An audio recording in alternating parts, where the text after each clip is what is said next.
नेहा आशीष तिवारी का लाइव तो आप सब देख ही चुके होंगे और ये भी आप सब ने देख लिया होगा कि नेहा जो एक समय पर सरिता जेठू दारक से बहुत नाराज हो गई थी और बोल रही थी कि भाई ये किसी की इज्जत नहीं करती, मैं तो विडो हूँ, मेरे ऊपर ऐसा इल्जाम लगा रही है। अब जो है हाथ जोड़ के माफी मांग रही हैं और विक्टिम कार्ड खेलने की कोशिश कर रही हैं।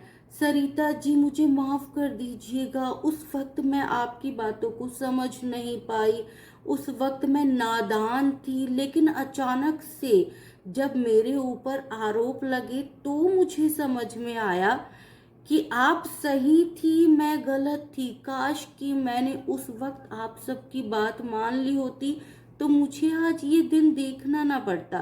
भाई नेहा इतने मतलब ऐसे रो रो के बोलती है ना, तो मतलब बहुत सारे लोग इस रोने के चक्कर में आ भी जाते हैं, जैसे कि सचिन आ गया।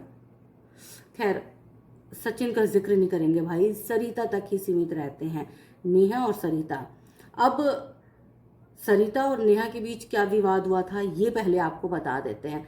जब ये अंबाला गए थे, सचिन के गृह प्रवेश के कार्यक्रम में जब बुलाया गया था तो बहुत सारे क्रिएटर गए थे, जिसमें सरिता भी गई थी सचिन के घर अंबाला। अब ऐसे में वहां पर क्या होता है कि सरिता जो है कुछ ऐसा देख लेती हैं नेहा और सचिन के बीच कि उनको लग जाता है, फील हो जाता है कि भाई यहाँ पे ना इनका रिश्ता भाई बहन का तो नहीं है, कुछ तो गड़बड़ चल रही है। और क्या गड़बड़ है ये समझ गई थी वो, और अपनी इसी समझदारी को उन्होंने मनीषा के साथ शेयर किया, जो कि सचिन की पत्नी थी। उन्होंने सचिन की पत्नी को, मनीषा को अवेयर किया कि भाई मनीषा तू ना सावधान रह, ये औरत जो है ना विक्टिम कार्ड खेल खेल के कहीं ऐसा ना करे कि तू ही विक्टिम बन जाए, जो आजकल मनीषा खुद बनी हुई है। खैर, ये बात जैसे ही नेहा दीदी जगत जननी नहीं, जगत बहन के कानों तक पहुंची, भाई उसने रोना पीटना शुरू कर दिया। हाय, ये मेरे बारे में ऐसा बोल रही है, मेरे को इस तरह से मेरे ऊपर इल्जाम लगा रही है, मैं विडो हूँ, मेरे आगे पीछे कोई नहीं है, तो कोई भी मेरे बारे में कुछ भी बोल देता है। ठीक है, अब सरिता का मन खट्टा हो गया। सरिता ने बहुत सारे क्रिएटर जो कि वहां पर थे और बहुत सारी चीजें देख रहे थे, उन सबसे कहा भी कभी मुझे सपोर्ट करो, मैं सही बोल रही हूँ, लेकिन किसी ने सरिता का सपोर्ट नहीं किया। ठीक है, अपना सरिता जो है वापस लौट आई।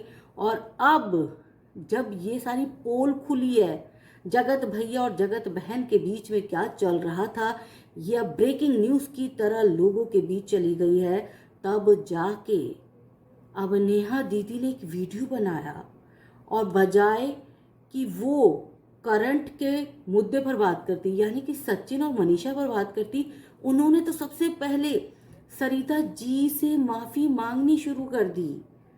भाई अगर बस चलता सामने सरिता जी होती ना तो नेहा पैर पर पड़ जाती। मतलब मैंने रंग बदलते लोगों को देखा है, पर नेहा दीदी को पहली बार देखा है, क्योंकि नेहा दीदी का ये रूप भी तो लोगों के सामने पहली बार आया है। तो अब माफ़ी मांग ली है तो होना क्या चाहिए था, कायदे से सरिता जी का अगर दिल बड़ा होता, मतलब दिल तो बड़ा है उनका, लेकिन कहने का मतलब है कि वो माफ़ी देने के मूड में बिल्कुल भी नहीं है। क्योंकि अभी सरिता जी ने एक वीडियो अपना जो है अपलोड किया था, जिसमें उन्होंने अपने पिता के बारे में बातें शेयर की थी, लेकिन उस पूरे 14-15 मिनट के वीडियो में कहीं पर भी उन्होंने नेहा का जिक्र भी नहीं किया। उन्होंने किसी कम्युनिटी पोस्ट में भी नेहा का नाम नहीं लिया। मतलब वो नेहा का नाम लेना ही नहीं चाहती। भाई माफ़ी मांग लो, कोई फर्क नहीं पड़ता, उस वक्त तुमने साथ नहीं दिया, तुम गलत कर रही थी। अब सरिता ने तुम्हारा नाम तक लेना जरूरी नहीं समझा भाई, एक पोस्ट, कम्युनिटी पोस्ट नहीं डाली तुम्हारे नाम की, घिन आती है उसे तुमसे। भाई 14 मिनट का ब्लॉग बना दिया उन्होंने, पर नेहा तिवारी की माफ़ी एक्सेप्ट नहीं की, माफ़ नहीं किया अभी तक, और कोई कर भी नहीं सकता यार। पहले तुमने गलत किया और तुम्हें गलत करते देख लिया, और उन्होंने जो है वो उसकी पत्नी को समझाने की कोशिश की तो तुमने ड्रामे कर दिए, रो धो के इमोशनल अत्याचार किया। अब उस वक्त तुम सब ने मिलके सरिता को झूठी औरत, चुगलखोर औरत, मक्कार औरत के रूप में जो है वो काबिज कर दिया अपनी नज़र से। मतलब बहुत सारे लोगों की नज़रों से तुमने सरिता जेठू को गिरा दिया। अब ऐसे में वो क्यों तुम्हारा नाम लेगी भाई? अब तुम जब मुसीबत में पड़ गए हो तो तुम उसके नाम की भीख क्यों मांग रहे हो? अपने करंट के मुद्दे पर रहो ना। तुम्हारा अफेयर चल रहा है नहीं चल रहा है, तुम इस मुद्दे पर रहो ना। तुम मनीषा को जवाब दो, तुम सचिन को जवाब दो, तुम जो तुम्हारे फैंस हैं, जो मिलियंस में तुम्हारे सब्सक्राइबर्स हैं, उनको जवाब दो ना। तुम अब पुराने गड़े मुर्दे मत उखाड़ो। तो अगर आप सबने नेहा जी का वो वीडियो देखा है तो कमेंट करके बता दीजिएगा कि क्या लगता है आपको कि नेहा जी असल में क्या कहना चाहती थी। क्योंकि हमें तो यही लगा कि नेहा जी अभी तक सारी बातों को गोल मोल कर रही हैं, कहीं पर भी वो खुलकर सामने नहीं आई हैं।